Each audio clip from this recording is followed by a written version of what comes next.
Budget को नहीं गतकाली ही प्रतिक्रिया दे सारी बीजेडी सुप्रीमो तथा विरोधी दल नेता नवीन पट्टनायक गोटे वाक्य रे उत्तर दे से सबकिछि स्पष्ट कर देइछंती। बजेट आकार बढ़ाई बोली सरकार बाहास्फोट मारुछंती बोली कहिछि बीजेडी। यह बीजेपी सरकार तृतीय बजेट। सरकार ऋण भार रे राज्यवासी को बुड़े देलेनी। नवीन पट्टनायक मुख्यमंत्री दायित्व नेला बेले ओडिशा ऋण भार रे बुड़ी थिला, हेले यह को बदलाई देथिले नवीन।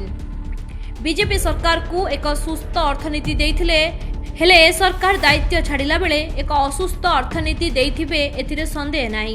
बीजेडी 24 वर्ष भितरे 78,000 कोटी थिला ऋण भार, एबे 1,55,000 कोटी टंका ऋण भार होईगला।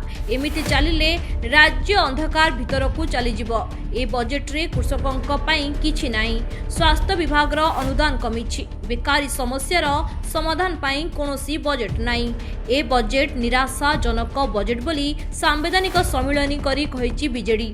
यह केवल प्रचार सर्वस्व बजेट। राज्य बजेट को खर्च करी पारुनाहांती सरकार। केंद्रीय अनुदान कमिछि, कृषि बजेट कमुछि। आज राज्यर अर्थनीति रेड जोन को प्रवेश करुछि। राज्यर अभिवृद्धि कमुछि और ऋण भार बढ़िछि। खोला बाजार को 40% ऋण करा जायछि बोली कही सरकार को टार्गेट करिछि बीजेडी।